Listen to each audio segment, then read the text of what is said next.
After we've walked the scene and identified the physical evidence, taken some ground photography work, and then we'll put a drone up in the air and take more photographs.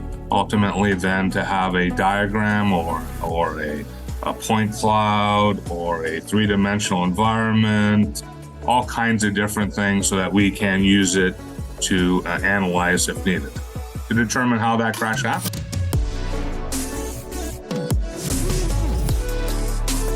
I'm attorney Dave Craig, managing partner and one of the founders of the law firm of Craig, Kelley Faultless. I've represented people who have been seriously injured or who have had a family member killed in a semi or other big truck wreck for over 30 years. Following the wreck, their lives are chaos. Often they don't even know enough about the process to ask the right questions. It is my goal to empower you by providing you with the information you need to protect yourself and your family. In each and every episode, I will interview top experts and professionals that are involved in truck wreck cases.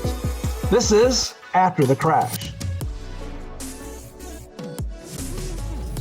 I'm excited to have a gentleman I've worked with over the years who does an excellent job, Mike DiTallo, who is with Dynamic Safety Organization.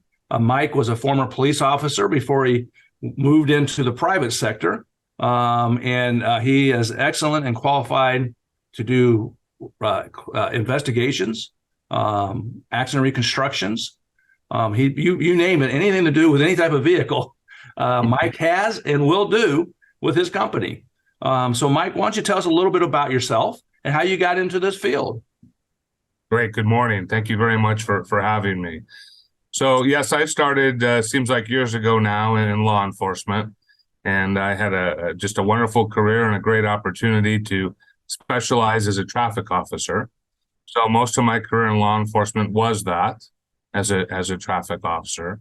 And there I was able to do what many police officers do in that area and take classes and learn the subject matter of crash investigation and crash reconstruction. In addition to that, I rode a police motorcycle and did heavy vehicle enforcement as a DOT officer. So all those combined with normal traffic functions, I did for quite a while until I had another great opportunity to actually leave early the law enforcement career that I was undergoing to move from California to Illinois to teach at the Traffic Institute. And I ended up teaching and developing classes and helping with chapters and textbooks for a career that spanned both part-time and full-time, 27 years. Yeah, I recently retired from that. And you're an adjunct instructor at the Northwestern University Traffic Institute. Is that correct? It is, yes. Yeah.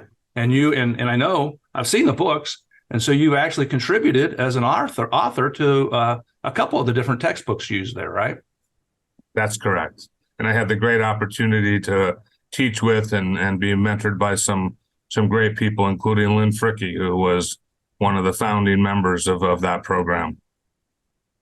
And so what was it that intrigued you about this area? I mean, obviously you're a police officer. Part of being a police officer is you're investigating wrecks and accidents. And then you had this opportunity to teach.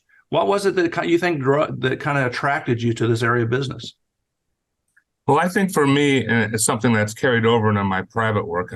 I think of a crash investigation as a giant puzzle.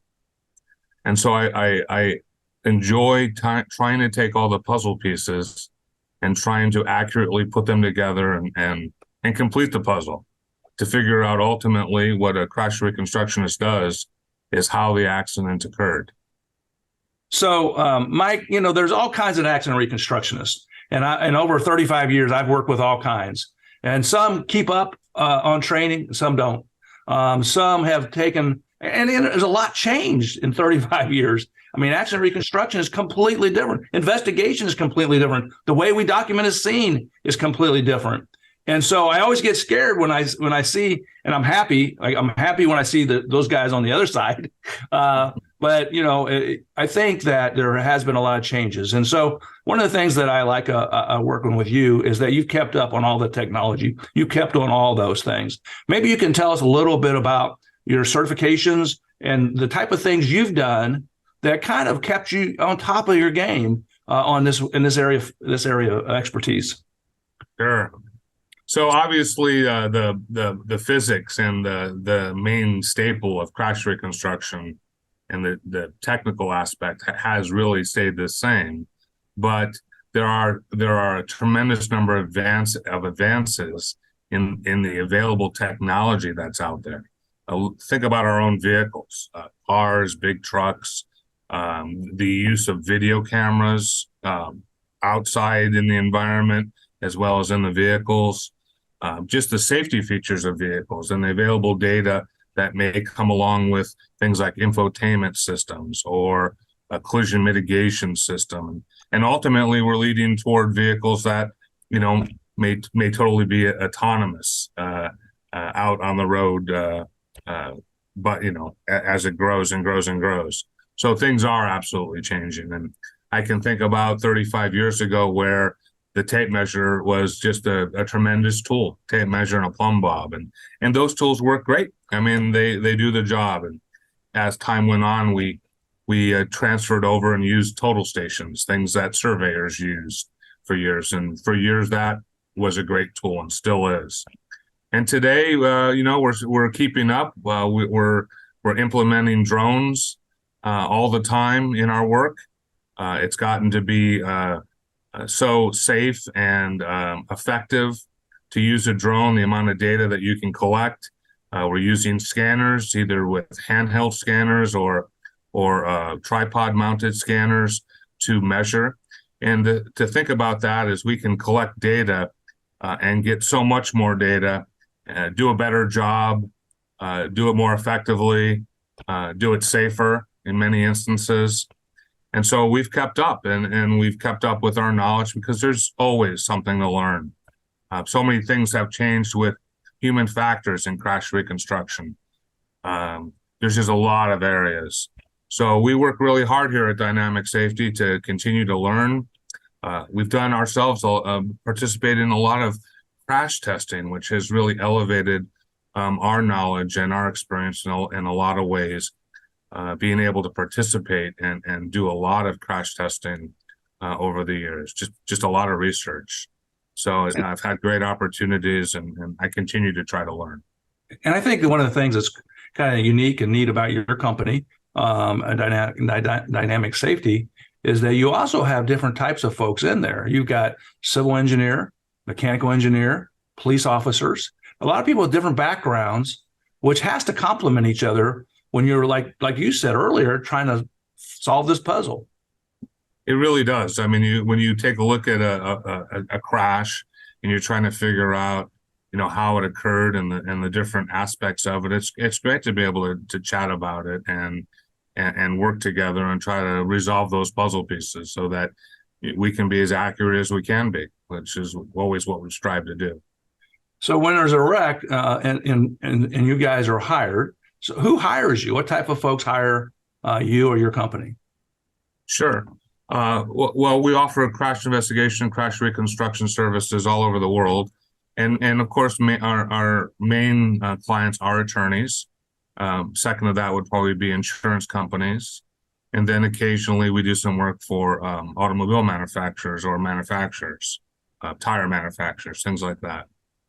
And those would be our main clients, both on the defense side and on the plaintiff side. And I think that's really the majority. Yeah. And do you find that helpful? I mean, I think that when a lawyer, especially a good lawyer who's working a case, looks at hiring an expert, there are some experts you can hire who only do one side, and that's all they do. But the problem with that is that they may not be as credible and especially, there are some really good ones that just do one side. But the problem is if you find ones that just tell you what you want to hear, those are the ones that are short-lived. Those don't last long. And that's the worst mistake a lawyer can make is hire somebody who doesn't tell you the truth, but tells you what you want to hear. And you guys do both sides. And I would imagine that that's helpful to you. It keeps you kind of objective. And it helps you provide the quality services that you guys are used to providing. Sure. I mean, I can really just kind of speak for our company and our work, my work. I've really appreciated and valued the fact that I've had the opportunity and continue to be able to look at an accident for what it is, look at the facts, evaluate the evidence, and be able to present that no matter what side I'm working for. And I think it does add credibility. There's certainly some companies out there, maybe based upon not necessarily the individual, but the company that may have more business in one area than another, that do a very nice job, as you mentioned. And I've always appreciated trying to do a nice job, no matter who it is, and again, evaluate that case for the physical evidence and the merits that it has. I know, like with us, when we get hired, what we want to know is what happened. Why did this wreck happen? My family, I only do the plaintiff side, and we work on a lot of car accidents involving semi-tractor trailers, or sometimes semi-tractor trailers with another semi-tractor trailer. But the family comes to us when it's a wrongful death or when there are serious catastrophic injuries. And the first question they ask me is, what happened? Why did this wreck happen? And the only way I can find that out is to hire people like you. And maybe you can tell us a little bit about and walk us through, like, what happens. So I get that phone call from a client and there's been a horrible semi-wreck. I call you. Tell me kind of what goes through your head. What do you guys do? How do you put this together? How do you solve this problem? Sure. So I've in my teachings at Northwestern, my practice, I've always been a firm believer. I've encouraged my clients. I think for the serious accidents, the serious crashes, it's important to go out and gather physical evidence as quick as possible and to actually do that work. There are some wonderful police departments out in the United States that do a fantastic job of just that, collecting data and having it available. But I believe no matter if you have a small agency that may or may not be doing a full and thorough reconstruction based upon their own practices, or even a fantastic police agency that will collect data really well, I think it's really important to go out as soon as possible and to at least collect all the available data so that if you need to do a crash reconstruction, if you need to put it together and determine how it happened, you have the most amount of things to be able to work with to figure out those puzzle pieces. And that's what we do. We get that call and we suggest we go out right away. And it's a process of getting to the crash site. Sometimes we go out just as it is occurring. Sometimes we go out the next day, depending on when that call comes in. Maybe we go out, a week or so later, and we, collect the data at the scene, and then we make arrangements to inspect the vehicles. And I think the things that we'll do. And I think it's important for people to understand that, and as a former police officer, you did a nice job of not throwing the police under the bus. And there are really good police departments that do a great job. And there are some police departments that have special units that go out and do these catastrophic or serious wrecks. But there are also other ones that don't. And it's not their fault. Oftentimes they don't get the funding. And so I've talked to police officers who are very frustrated that they don't have the equipment that you guys have. They can't get their hands on. They can't get a drone. They don't even. A lot of times they're still measuring. I mean, if you're out in the rural areas, they're still measuring with a roller tape. And so I think that it's important for people to understand that you can't take for granted that the police are going to collect and document all the data, all the information, because some do and some don't. That's absolutely correct. Yeah, that's so true. And it has a lot to do with the size of the agency and maybe where that particular agency is. I mean, some officers who are lucky enough to get some training and go through classes may only have 1 or 2 wrecks a year versus other larger departments. And at least I have found in both teaching this and having this as a profession, you really need to continue to do crash reconstruction and do investigations to improve on your skills. You learn so much by doing it and then trying to put it all together and use the proper methodologies and techniques and physics and math to resolve issues. And if you don't do it enough, even if you had tremendous traditional education, it's not going to solve some of the uniquenesses that occur in crash reconstruction.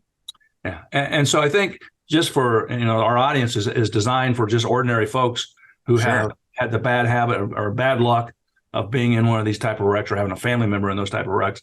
The first point that you need to learn is don't rely on the police to gather all the information, because they may not. And if they don't collect it, like you said, there's time is of the essence. It's important to collect this quickly.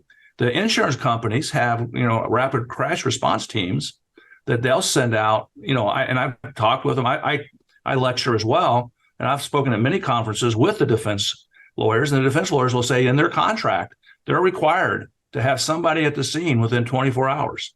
So the defense, the insurance company, the trucking industry, they have their people. They understand this point. They understand that the police don't always do a great job.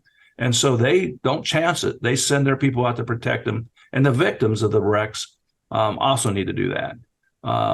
Would you agree with that? Absolutely.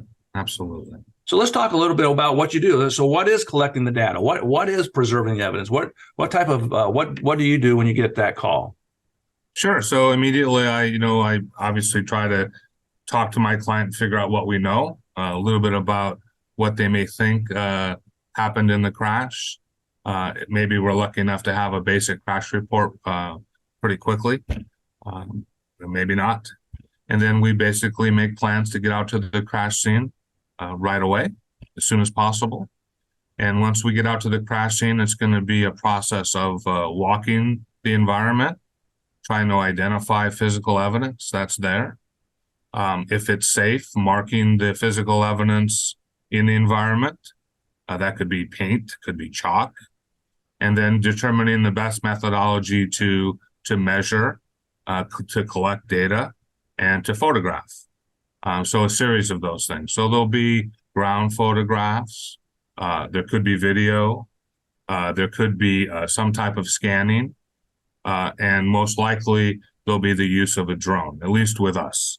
So we'll use a drone after we've walked the scene and identified the physical evidence, taken some ground photography work, and then we'll put a drone up in the air and take more photographs, take a ton of photographs, so that we can later go back and incorporate maybe police information, police measurements, use police photographs, use our stuff, ultimately then to have a diagram or a point cloud or a three-dimensional environment, or an ortho, all kinds of different things so that we can use it to analyze if needed, to determine how that crash happened. Okay.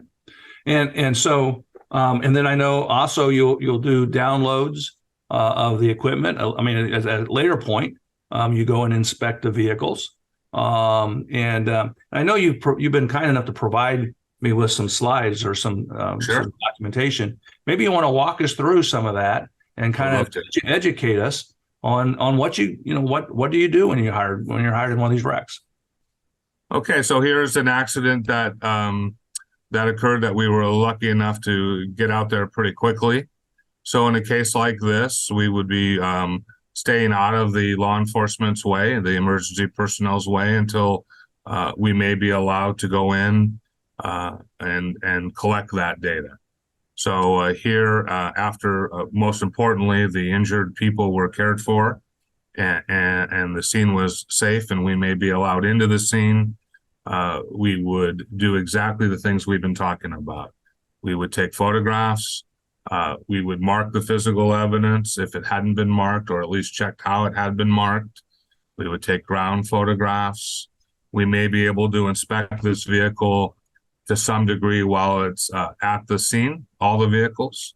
We may be able to measure them, take photographs of them at the scene, depending on timing and where it is and how quickly things need to be cleaned up for law enforcement reasons and traffic flow reasons. So this kind of gives you an idea. We get right out there and if we can, start collecting data. And then let's say that are the police, when you get out there, are the police I mean, my experience has been sometimes the police are happy when folks like yourself show up, because sometimes you can help them as far as your investigation. Are they typically happy to see you, or do they keep you back and don't let you help? I think they certainly make sure that they're doing what they need to do and don't allow people like myself in until it's safe and until they're ready for that. And obviously they don't have to let us in. It's an emergency scene, and I certainly appreciate that. And so we honor that professionalism and stay back until it's okay if they do decide to let us in. But I agree with you. I think if there's any tool that I have that the police could use or anything like that, we certainly are happy to help them with a piece of equipment or something. Okay. As they do their work. So here's just another example of a bunch of physical evidence at the scene, just a close up so your viewers can see, and these are being marked and labeled, and the paint really helps people later on see the physical evidence and identify it for what it is, including the crash reconstructionist. And so you can see the scene is being marked. Tire positions of vehicles are being marked, and then we'll collect that data as we've been talking about. So here's kind of a example of what we might ultimately do with it.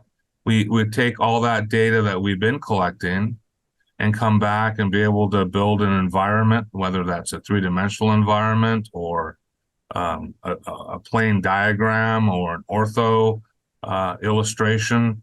And we would have that physical evidence. You can see it here. In blue, that would represent rest positions and tire marks and gouges, which will ultimately allow us to do some analytical work when we're ready to do that. Another close-up view of that. So here, this happens to be a simulation, and there's some vehicles that are being analyzed through their dynamics of the crash, going along, ultimately following the physical evidence, and they'll move toward into their rest positions.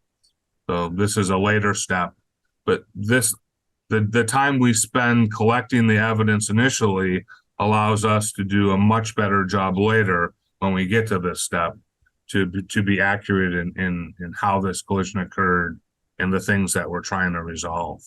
Here's an example of a drone photograph.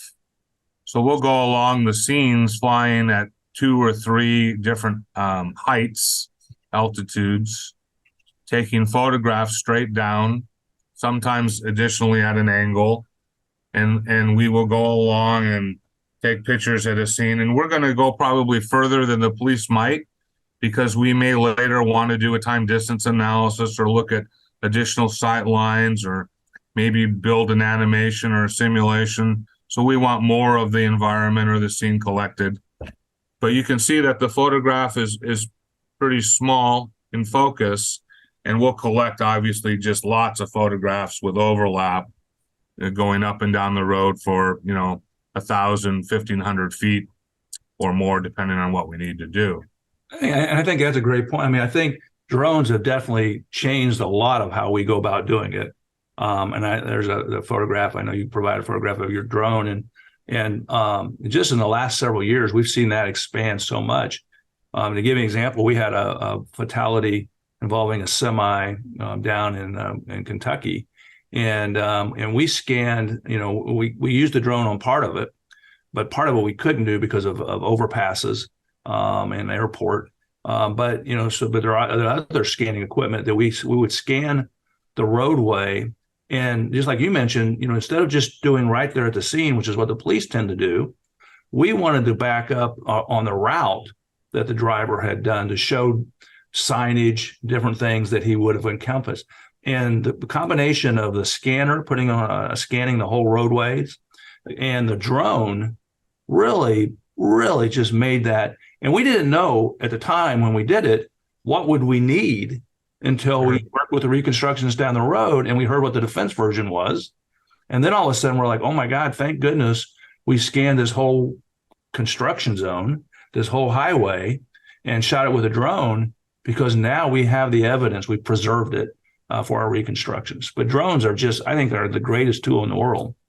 They are, and the cameras and the quality that we're able to produce from using the drone.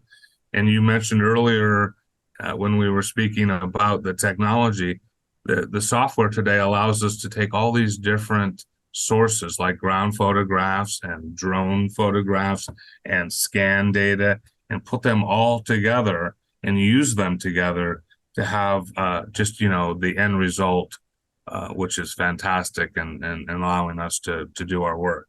Yeah. So I just had a couple more. So this is kind of a long stretch of road.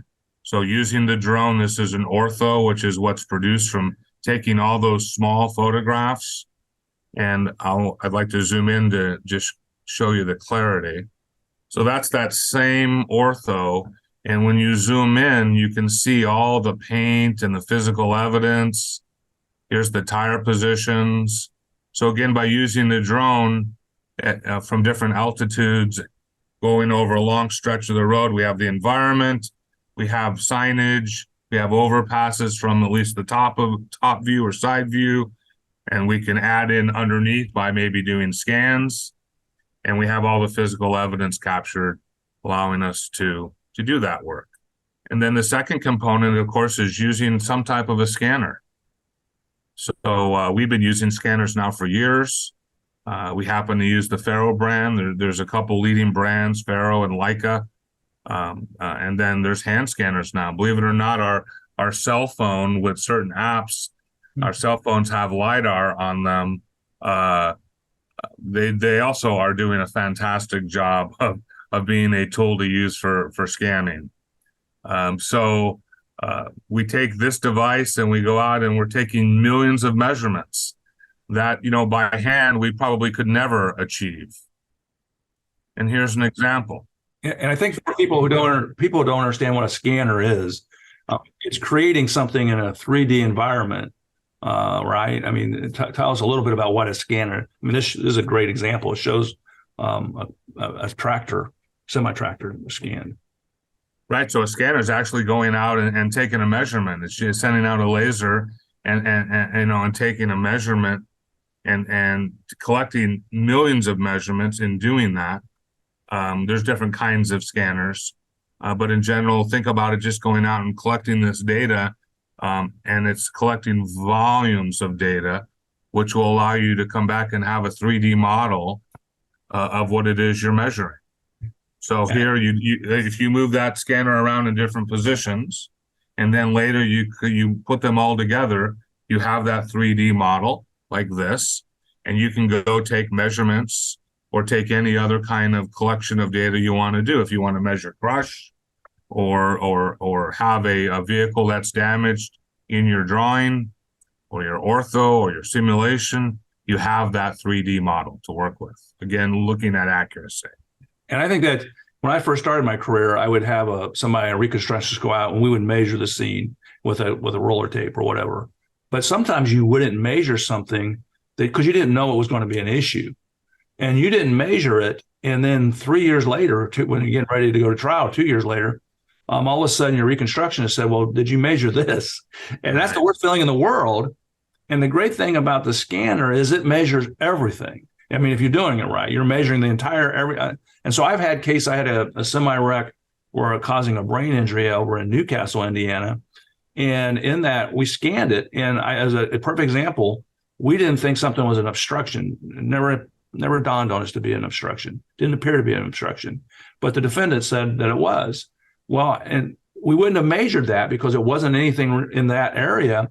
But because we had scanned it, we were actually able to show that it wasn't. There's no way that it was an obstruction. So scanning, it protects you. It protects the evidence. Sometimes highways change. Sometimes the roads change. Buildings get built. Buildings get tore down. All those things can happen during the pendency of a case. And the great thing about scanning is it locks all that in, so it's preserved. Sure. I mean, you're absolutely correct. And the gray hair on my head, I've experienced the same thing. So I've been doing this for 35 years now. And there are certainly times early on, especially with taking hand measurements, where I've said to myself, I wish I would have taken a few more measurements, or taken a measurement differently, or I forgot to take a measurement. And that certainly does happen. And having the technology today really reduces that problem. Yeah. And in the example you gave, we can take that scanner and put it inside of the object, like the vehicle, and take scans inside as well. And scanners are being used for all kinds of, different usages. So you're right. We're modeling it. We're taking all kinds of information that can be used again to fill in those puzzle pieces. And then I think you mentioned a little bit about downloads. So the next thing, of course, would be to see the vehicles. And as we're measuring them and taking photographs, we're also thinking about appropriately collecting the data that's inside of a vehicle, a big truck, a train, whatever the case may be. I think that's another point for people who are watching this who don't do this for a living, is that they don't realize how much data is available in semi-tractor trailers, in cars, and so that stuff isn't preserved forever. If they drive it, if it's put back in service, if the equipment is sometimes totaled, they get it out of there. The cars, they'll smash them. That stuff is only there once there, and so you've got to get out there to examine this equipment. We send out a preservation of evidence letter immediately when we get hired, and some defense lawyers. A lot of these people in the trucking industry are the same folks. You deal with them a lot, and so you know each other, you trust each other. The experts know each other, they trust each other, and they work together on a lot of different cases. And so you can say, "Hey, look, we're going to work on setting up an inspection." And it's amazing how many folks just cooperate nowadays, but there are some that don't. And so we have to file quickly and get a restraining order to keep the equipment from being touched until both sides can get out there and look at it. But if you're listening to this, the thing you have to understand is that you've got to move quickly to get out there and find out what information is available in the vehicles that were involved in the wreck. So true. And when you think about the different items that we may be able to get information from, the list just keeps growing. So think about a car, a simple car. There may be a person who's using an aftermarket video camera in their car. There could be information on your cell phone that could be useful and important. There's infotainment imaging now. And an infotainment system would be, a system that allows you to have navigation, and, you connect your phone to your car, and it's just collecting and has data available within that infotainment system that could provide all kinds of data, position, speed, cell phone information, things like that. And then what we've had now for a considerable number of years is information from the airbag control modules. So, of course, every car that has an airbag has a brain that has to manage using the airbags and the restraint systems to protect the occupants. And most of those today have data inside of them, potentially, certainly if the airbag's deployed, or in many cases in a near deployment, that we can go and collect. And that's just a handful. When we get into heavy vehicles, some heavy vehicles today have driver airbags. So they're going to have an airbag control module. They have, for a totally different reason, engine control modules, which is really meant as a diagnostic and fuel management system that has the potential of recording information, very useful information. Again, cameras, collision mitigation systems, communication systems with cellular or cloud-based systems, things that advise the driver to be careful because they're getting too close. Just a ton of information. And some of that information is volatile. As an example, in a ECM that may have the ability to record a hard brake or sudden stop, they only record so many. And if you have another, it has to make room for it. So if you have another hard brake, it's going to erase the oldest one and you're never going to be able to get that back.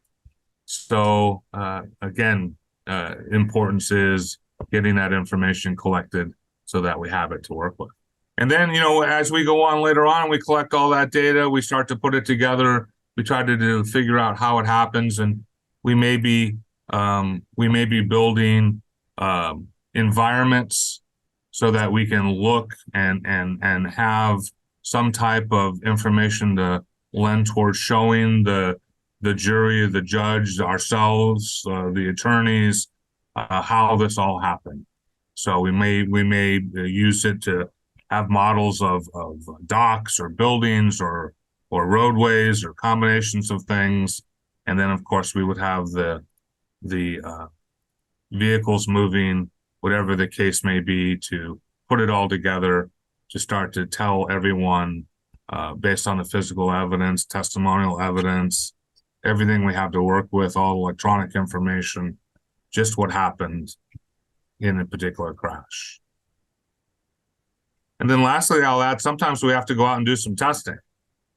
So, it may be measuring something like the coefficient of friction of a surface. And that's important for the viewers to think about is, every road has a different coefficient of friction. It could be based on how new it is or how old it is, or if it's wet, or if there's snow or ice on it. And this all leads to the ability of how well we can stop, as an example. And we can go out and we can measure. We can test if a component is working correctly.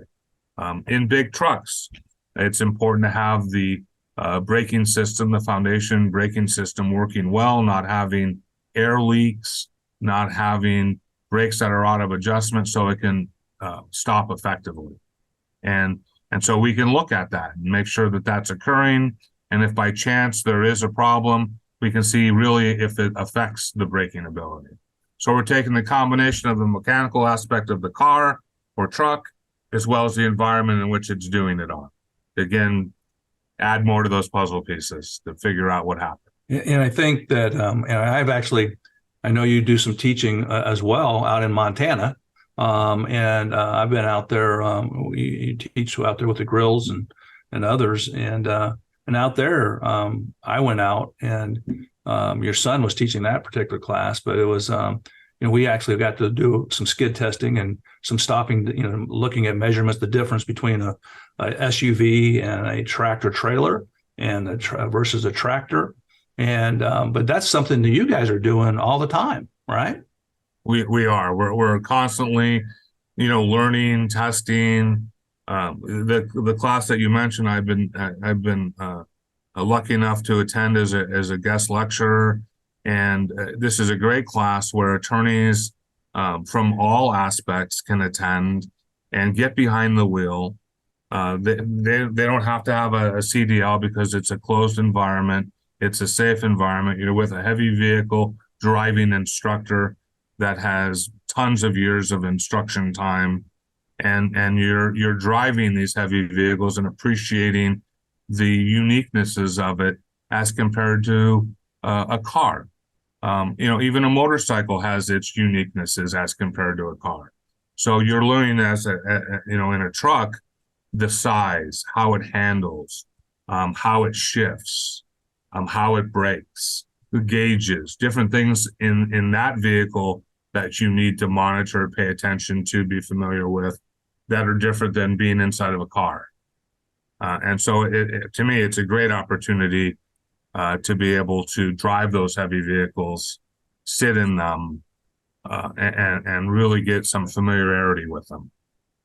Why don't you tell the audience, in case there's some young lawyers listening, what's the name of that program that you guys run? Sure, it's called Legacy, and it's through Adam and Lou Grill, and they're a couple of experienced truck drivers that happen to be consultants in the area of standards of care for heavy vehicle operations. And I can vouch. I mean, I took my group of my lawyers out there, and because this is such a big area of our practice is commercial motor vehicle wrecks. And it is, I mean, it is well worth going out there. I mean, not only in the driving the semi-tractor trailer, pulling a tractor, backing a tractor, and just looking at what you can see, what you can't see, and getting that experience. But then also we've got to ride with experienced semi drivers. We drove out to a facility that they have to do things, but just riding in that, just riding out on the highway, just it's like, oh my gosh, and watching cars interact with you, a semi tractor, it creates a whole new awareness. It also creates an appreciation for semi drivers because you realize, I mean, they have to be alert every second. It's not, sometimes when we drive a car, maybe we're not as alert as we should be. But the semi-tractor trailer, they don't have the option. I mean, they have to be safe. They've got to be paying attention because cars come in, cut them off, all those type of things. So I have a whole new respect for the semi drivers, what's involved in it, how much attention, how draining it is to operate those equipment. Not only did I learn stuff about how semis work, how you do some loading and those type of things, but I also learned to respect semi drivers. Well, that's great. I mean, when we got together, myself, the Grills, we had a very prominent defense attorney, a very prominent plaintiff attorney, all together talk about cooperation when we designed this class. And it was really meant for that appreciation. So I'm so happy that you found value in it. And I would encourage anyone in the practice of transportation to think about doing something like that. It really benefits you. One other thing that you guys, I think, store evidence, store vehicles. If you do you do that at all? We do. Okay. So when my partner Tom Green and I moved into this facility, we built it from the ground up, and we built it in a way that we could have a shop with a hydraulic lift where we could do some inspections. And behind that, we have an indoor storage facility. So as an example, I do some work for the Air Force, and we recently had an ATV case, and we had to do just a tremendous amount of testing, and we were able to facilitate that inside of the facility. So it's just a great place to store vehicles and to have the right tools and environment to do proper investigation and testing. And I think, again, for folks that are listening that never been through this, whenever I have a catastrophic wreck or a wrongful death case, I always preserve the vehicle, my client's vehicle. And so I will find a facility, we'll store it. And people may like, well, why would we do that? And so again, it's out of caution because in case something comes up, you are going to scan it, you're going to do all the things, you're going to measure, you're going to do all those things, but you never know exactly what's going to anticipate, what's going to be raised, what question, is there an issue that maybe you didn't think about? I had a serious brain injury, we stored the vehicle and later we looked at it as a product case. So not only was there a negligence part where somebody crossed the center line and hurt this person, but we preserved it because we knew that there might be a product liability case. And so later we raised that case and were able to settle with the manufacturer. And so, so again, your lawyers are, if you pick the right lawyers and your lawyers are experienced, they're going to look at these things and not only go out and preserve the evidence, but then how do I protect it? And it's not that expensive to take a piece of the vehicles that are involved and store it. In addition, if I have to go try the case, you may make a decision to use that and bring it into trial and have it brought to the courthouse so people can go out and look at it. So I think that storing it can be just as important. Unfortunately, we get hired by lawyers sometimes that have held cases for a year and a half to try to settle it, and then it couldn't settle. And they didn't go out and do any of these things that you just talked about. Sure. And boy, that's tough. It's not impossible, but it's just like, boy, you missed out on some opportunities. The vehicles are gone. You didn't send preservation letters out, and those type of things. Well, you said it well, and you said it with great experience, obviously. So yeah, sometimes we do get cases that occur several years ago. And it doesn't necessarily mean you can't put things together to figure out how something happened, but it generally makes it more complicated. And when you make something more complicated, it makes it more time consuming, and that adds costs. And there are certainly times when you can't figure out something or maybe everything that you really want to. And of course, that's not helpful. So you try, but you can only work with what you have to work with. So those challenges do exist. One last thing, and I'll let you go, but I know your son has joined your company, and I'm fortunate and blessed that I get to practice law with my daughter who's a lawyer, my son who's a lawyer, and then my younger son who's videotaping this today, who's a professional videographer. And I can tell you from my personal experience, there's nothing I love better than getting to see my kids and work with my kids. So how's that been for you? It's been a blessing. It's not something I ever expected. He had some different ideas of a career path. And when he ultimately changed his mind and wanted to join the firm, it was just great. And he's been doing great. He is a crash reconstructionist. He's continuing to learn. He's got tremendous investigative technician experience now. He's fantastic flying the drone, where I know my limitations. That's not something that I wanted to do. And he's doing great, and we're really happy he's here. Yeah. Well, I enjoyed, I got to work with him out in Montana, and I'm glad in another case we got to work with him on, and I know he's doing a great job, and I appreciate everything you do for us. Is there anything else that you think that folks should know that we haven't touched on? No, I just like to reiterate what we've done and talked about this morning, that the importance of on these serious accidents of collecting data is priceless to understand how an accident occurred. And certainly working with fantastic lawyers and insurance people are a benefit. So I've always enjoyed working with you, and you're a fantastic lawyer, and I've certainly learned a lot of things in our interactions. So thank you. Thank you, Mike, and I appreciate you being a guest on After the Crash. This is David Craig, and you've been listening to After the Crash. If you'd like more information about me or my law firm, please go to our website, ckflaw.com. Or if you'd like to talk to me, you can call 1-800-ASK-DAVID. If you would like a guide on what to do after a truck wreck, then pick up my book, Semi-Truck Wreck, a guide for victims and their families, which is available on Amazon, or you can download it for free on our website, ckflaw.com.